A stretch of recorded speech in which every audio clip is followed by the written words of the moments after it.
Today, we become legends.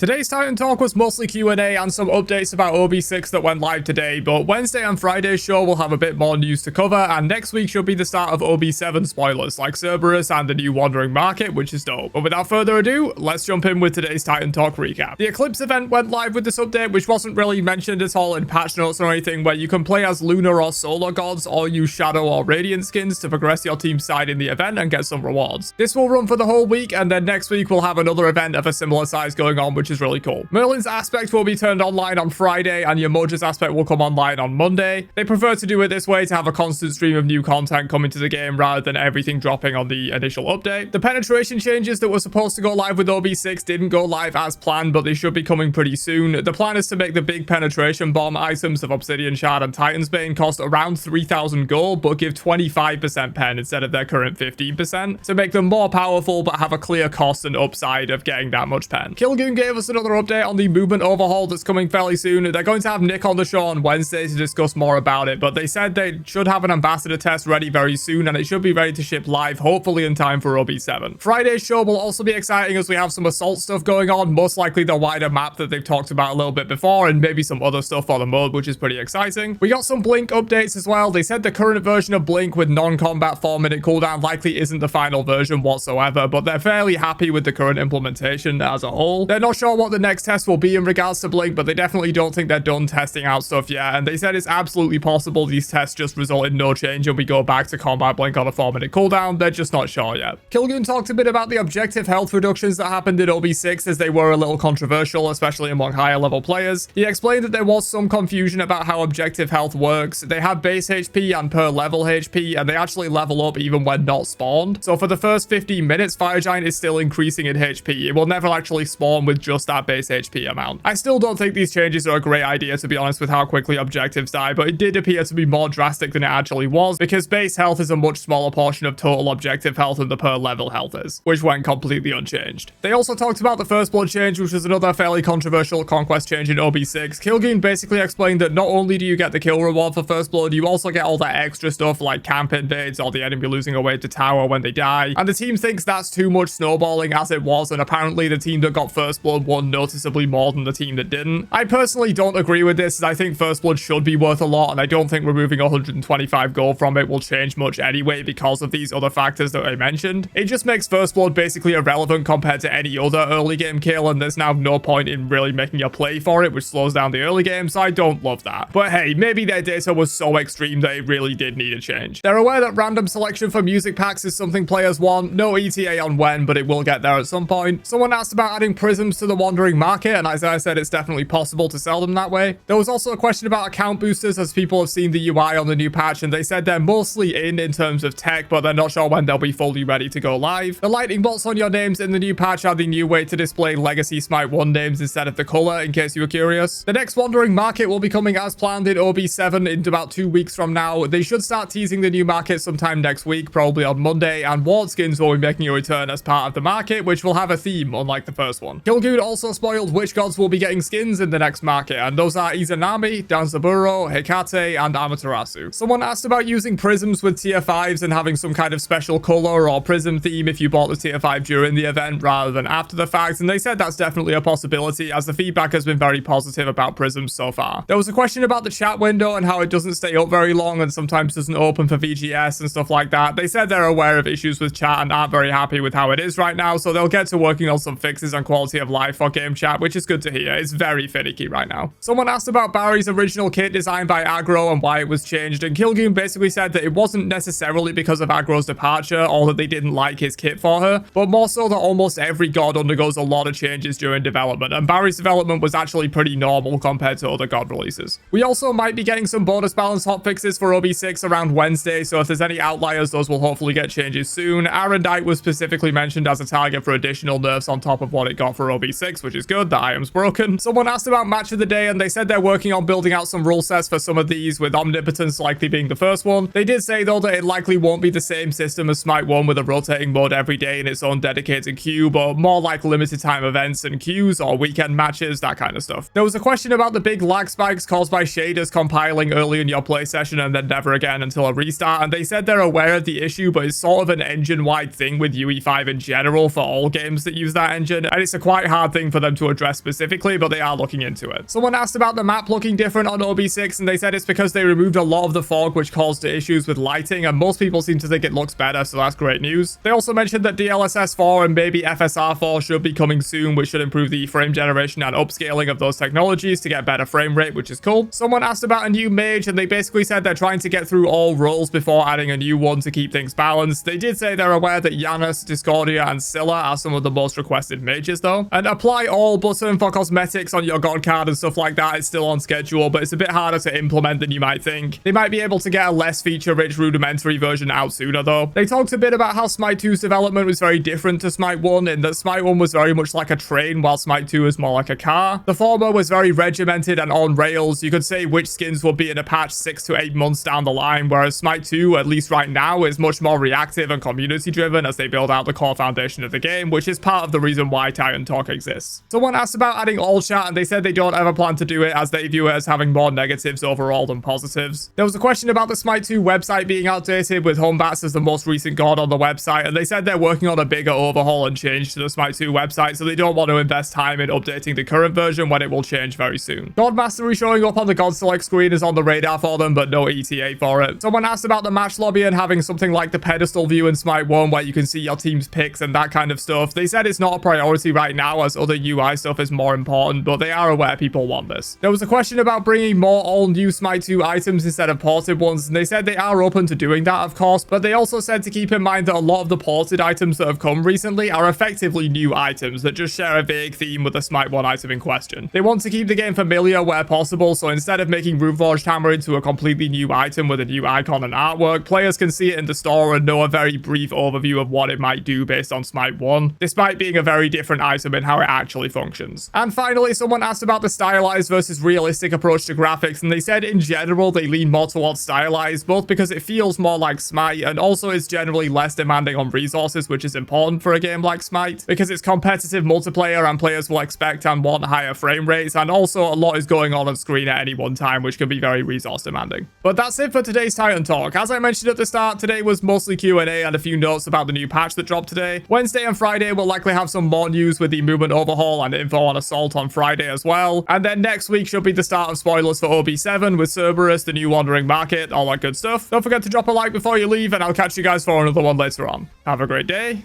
and peace out, you nerds.